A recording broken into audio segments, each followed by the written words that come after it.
একটা কথা জিজ্ঞেস করি। বলুন। আচ্ছা, আপনি ঠিক কোন শর্ততে রাজি হলে আমাকে 10 লক্ষ টাকা দিবেন? মানে আমাকে কি কি করতে হবে একটু জানা থাকলে ভালো হতো। তার আগে বলুন আপনি টাকাটা দিয়ে কি করবেন? আমি একজন ক্যান্সার পেশেন্টের চিকিৎসা করাবো, উনি আমার মা। 10 লক্ষ টাকাতে তো আসলে কিছু হবে না, আরো অনেক টাকা লাগবে। আপাতত 10 লক্ষ টাকা হলে কিছুদিনের জন্য হয়তো, বা ডক্টর বলেছে 20-25 লক্ষ টাকা লাগবে মিনিমাম। একটু তার আছে। বেসিক্যালি আপনাকে আমি 1 বছরের জন্য বিয়ে করতে চাই, এগ্রিমেন্ট ম্যারেজ। এখানে এগ্রিমেন্টের পুরো ডিটেলস দেওয়া আছে, যেখানে লেখা আছে আমি আপনাকে 1 বছরের জন্য বিয়ে করবো, ঠিক 1 বছর পরে আমি আপনাকে ডিভোর্স দিব। এই পুরো বিষয়টাই ফেক, বুঝিয়ে বলি। বেসিক্যালি আমার ফ্যামিলি একটু প্রেশার আছে, আমার বিয়ে করতে হবে, আমি বিয়েটা করতে চাই না। এই জন্য আমি নিজের মতো করে একটা বানানো বিয়ে করতে, যেন ফ্যামিলি প্রেশার থেকে বাঁচা যায়। আপনারও সুবিধা আছে, আমার পত্রিকাতে তো এমন দেওয়া ছিল 10 লক্ষ টাকা, কিন্তু আপনার মার ট্রিটমেন্টের জন্য 25 লাখ টাকা লাগুক, 12 বেশি লাগুক, পুরো বিষয়টা আমি দেখবো। এটা নিয়ে আপনার টেনশন করতে হবে না। আপনি কি রাজি? দেখেন, এই সম্পর্কের মাঝে আসলে সিরিয়াস কোনো কিছুই থাকবে না। তবে আমার হাতে সময় একটু কম, যদি রাজি থাকেন তাহলে বলুন আপনি রাজি। সরি, আমি আসলে পারবো না এই কাজটা করতে। আমি মনে হয় বাঁচবো না রে মা, তো দিন দিন অনেক কষ্ট হয়ে যাচ্ছে। আমার তুই আর ভাবিস না আমি আর বাঁচবো না। কি বলতেছো মা? এগুলো উল্টা পাল্টা কথা বলা বন্ধ করো। তোমাকে বাঁচতে হবে, আমাদের জন্য তোমাকে বেঁচে থাকতে হবে। মা, ডাক্তার বলেছে অপারেশন হলেই সব ঠিক হয়ে যাবে। আচ্ছা টাকা কোথায় পাবেন? আসসালামু আলাইকুম। ওয়ালাইকুম সালাম। আম্মা যান, 3 মাসে ভাড়া আটকেছেন, এই মাস গেলে 4 মাস হইব। ভাড়াটা দেন।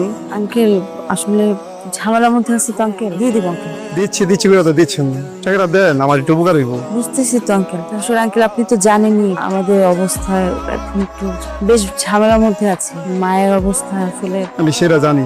এখন কি অবস্থা ওনার? ভালো না আঙ্কেল। আঙ্কেল, আপনি চিন্তা করবেন না, আমি যত তাড়াতাড়ি সম্ভব টাকার ব্যবস্থা করবো। আচ্ছা ঠিক আছে, আমি কাল আসবো, টাকাটা রেডি রেখো। স্যার, আমি আপনার এগ্রিমেন্টের সাইন করতে রাজি আছি, আজকেই করবো। রিওলেট, আমি অলরেডি একজনকে হায়ার করে ফেলেছি। কি বলতেছেন স্যার? স্যার প্লিজ, স্যার আমার টাকাটা অনেক দরকার স্যার। স্যার স্যার, আপনি যা করবেন আমি তাই করবো, আমার কোনো অসুবিধা নেই। আপনার মার এখন কি অবস্থা? ভালো না স্যার, খুব খারাপ অবস্থা। প্রতিদিন রক্ত বমি হচ্ছে, দিন দিন অবস্থা খারাপের দিকে যাচ্ছে স্যার। ডক্টর বলেছে যত তাড়াতাড়ি সম্ভব ট্রিটমেন্টটা শুরু করতে হবে, আমি তখন দেরি হয়ে যাবে।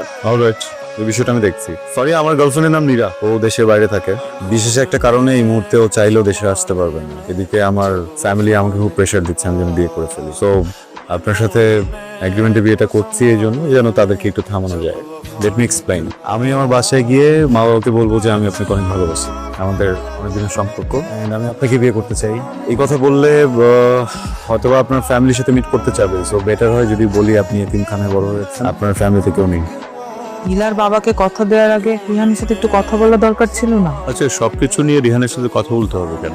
আমরা ডিসিশন নিতে পারি না? পরিস্থিতি বাবা, আমাকে না জানিয়ে আমার বিয়ের কথা হচ্ছে, এসব মানে কি? তুই তো খুব ভালো করে জানো আমি বিয়ে করতে চাই না, আমার পছন্দ না। আমরা আসলে চাই তোর বিয়েটা হোক, তোর বিয়েটাই চাচ্ছি, আর কিছু না। তোর কি কাউকে পছন্দ আছে? আমাকে বল, আমি তো তোর মা, সব ম্যানেজ করে ফেলবো। ছেলেকে আর লাই দিও না, তাকে পরিষ্কার করে বলে দাও 1 মাসের মধ্যে ইলার সাথে তার বাগদান হবে, তারপরে সময় সুযোগ বুঝে বিয়ে। আমি কামরুলকে ফোন করে বলে দিচ্ছি। ও ইলাকে পছন্দ করে না। আমি কিন্তু ভালোবাসি। ভালোবাসো?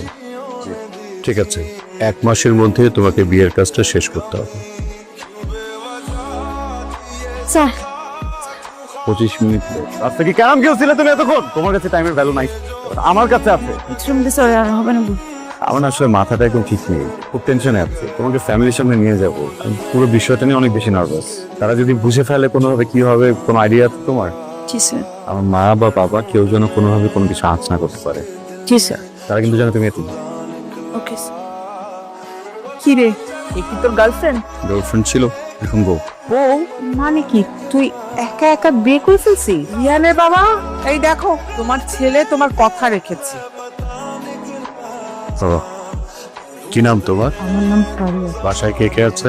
বাসায় কেউ নেই, ও এতিমখানে বড় হয়েছে, এইটা আসল কারণ ছিল। তাই নাকি? আমি শুনেছি এতিমখানায় যারা টেক কেয়ার করে তারা কি খুব ভালো হয়। জি, আসলে ওনারা অনেক ভালোবেসেছেন আমাকে। আর তুমি বসো না, আমি একটু মিষ্টির ব্যবস্থা করি।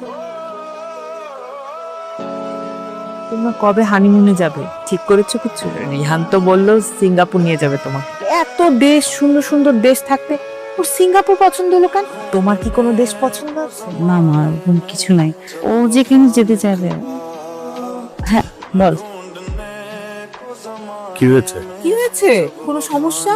আমার তো যেতে হবে। কোথায়? আমাকে এতিমখানা যেতে হবে। আমাকে যে মানুষ পছন্দ, আমার মা অসুস্থ, অনেক হার্ট অ্যাটাক।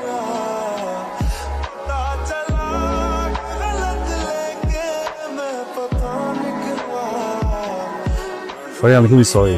এমন একটা সিচুয়েশনে কি বলে সিম্প্যাথি দেওয়া উচিত আমার জানা নেই। আমার ভেতরে একটা গিল্ট কাজ করে। আমার মনে হয় তুমি যদি আমার কথায় এই বাড়িতে না থাকতে, সেদিন তো আন্টির পাশে। আম সরি। না না, আপনি সরি বলবেন না, সরি ফিলও করবেন না। আপনার তো কোনো দোষ নেই। আমাদের ভাগ্যে ছিল মাকে এখনই হারাবো, আমাদেরকে রেখে চলে যাবেন, চলে গেছে। আপনার এখানে কোনো দোষ নেই। আমার মায়ের মনটা কি খুব বেশি খারাপ? আমি জানি, আমি বললেই কি আর না বললেই কি, মনটা একটু খারাপ। মারে, আপন মানুষ চলে গেলে সেই জায়গাটা পূরণ হয় না, সেটা পূরণ হওয়ারও না। আমি জানি খুব বেশি কষ্ট হচ্ছে, কিন্তু আমরা যে তোমাকে এরকম মুখ গোমরা দেখতে পছন্দ করি না। আমার হাসি খুশি মুখটাই আমাদের পছন্দ। রিহান, তোদের তো বিদেশ যাওয়াটা ডিলে হয়ে গেল না? একটা কাজ কর না, ওকে নিয়ে দেশের মধ্যে কোথাও ঘুরে আয়। দেশেই তো কত সুন্দর সুন্দর জায়গা আছে। রিহান, আমাদের এগ্রিমেন্টের সময়টা কিন্তু শেষ হয়ে আসছে। আমার মনে হয় এখন বাবা মায়ের সামনে আমাদের ঝগড়াটা শুরু করে দেওয়া উচিত, যেমনটা কথা হয়েছিল।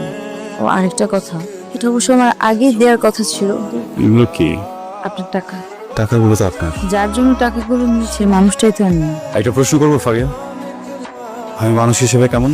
আপনি মানুষ হিসেবে অসম্ভব কেটে অল্পতেই রেগে যান, হুটহাট রাগ করেন, মাথাটা অলওয়েজ গরম থাকে। আপনি মানুষটা ভালো। আমার মতো মানুষকে কি বিয়ে করা যায়? হ্যাঁ, কেন না? না, ওই অ্যারেঞ্জ ম্যারেজের কথা বলছিলাম না। আমার মতো মানুষকে কি ভালোবেসে বিয়ে করা যায়? নিশ্চয়ই যাবে, আপনি আমার মার অনেক খেয়াল রাখেন, কারণ উনি মানুষটাই এমন। আমার কত খেয়াল রাখেন উনি, কত ভালোবাসেন। বাবার অনেক যত্ন করেন। উনি তো আমার বন্ধু, জানেন। আমার মন খারাপ লাগছে, এই দুটা মানুষের সাথে এত এত বেশি কানেক্টেড হয়ে গেছি তো, ওনাদের কথা অনেক মনে পড়বে। থেকে যান ওনাদের সাথে। সেটা কি হয়? ফারিয়া, আপনি কি সারা জীবন আমার মার এভাবে খেয়াল রাখবেন? মানে সারা জীবন আমার বাবার যত্ন করবেন? কি বলতে চাচ্ছেন? আমাকে বিয়ে করবেন কোনো এগ্রিমেন্ট ছাড়া? না, সরি। বিয়ে করবো, কিন্তু এগ্রিমেন্ট তো লাগবে। দেখুন, আমি জানি আপনি গত অনেকগুলো মাস বেশ কষ্টে আছেন, ছিলেন। ওই মানুষটা আপনাকে অনেক কষ্ট দিয়েছে, আপনি এই কষ্টটা ডিজার্ভ করেন না। আমি বিয়ে করব, তার জন্য তো এগ্রিমেন্ট তো দরকার। প্রথম শর্ত থাকবে আপনার এই রাগ, জেদ, অনেক চেঁচামেচি, এটা করা যাবে না, কারণ আমার ভায়োলেন্স একদম পছন্দ না। দ্বিতীয় শর্ত থাকবে, দুজন মানুষ একসাথে থাকলে অনেক ঝগড়াঝাটি হয়, অনেক কিছু হয়, মনোমালিন্য হয়। যত যাই হোক, আলাদা হওয়া যাবে না, ঘর আলাদা করা যাবে না। মিউচুয়ালি দুজনকে বুঝতে হবে, সলিউশন করতে হবে।